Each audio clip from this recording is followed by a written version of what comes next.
Hi and welcome to our market rate update for December 2015. We're wearing ridiculous hats. Happy Christmas. I'm here with Rob. Tell us about the decision this month, Rob. Yeah, Merry Christmas everyone. And look, not much to report from the RBA this month. They left rates on hold and it was pretty much a copy and paste from the November statement. They're happy to wait and see in terms of the direction of the economy from here. Okay.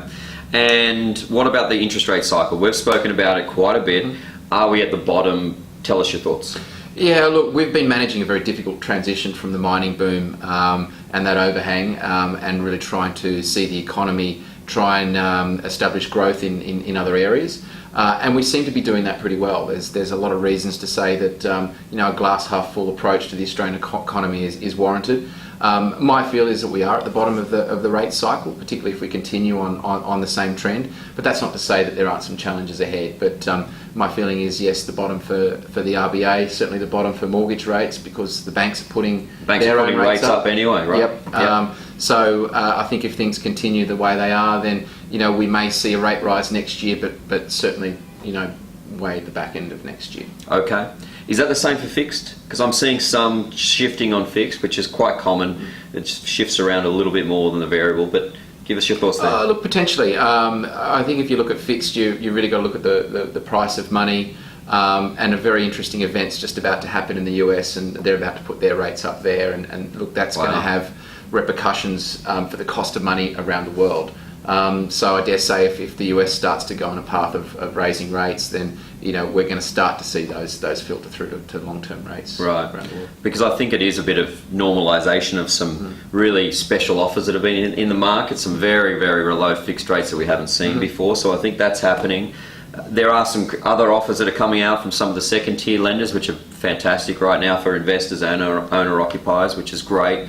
But again, I think I'll probably see them normalise, but I haven't really seen any rumblings on the fixed side. So very much echo what you say there. What about other markets? Tell us about the share markets and global markets. What's important there? Yeah, well, you look at the US and you say the word normalise. They're trying to normalise their rates. We've just gone through years of money printing, and the US is the first one to come out of that, simply because their economy is doing really well, getting close to full employment. Right. So things in the US are going well, and they've been a bright spot, and I think they'll continue to be a bright spot. Normally when rate rises happen, it takes a while for that to filter through to share markets, so the US market should hold up pretty well. But it's quite an unprecedented time when the US is putting its rates up and everyone else, the Europe, Japan, China, they're still stimulating. We're in a bit of no man's land here in Australia. We've got our challenges, as I mentioned earlier. So that's going to be a struggle for our stock market. You've really sort of got to pick the areas that you're invested in, and we've certainly seen the market become much better value recently there.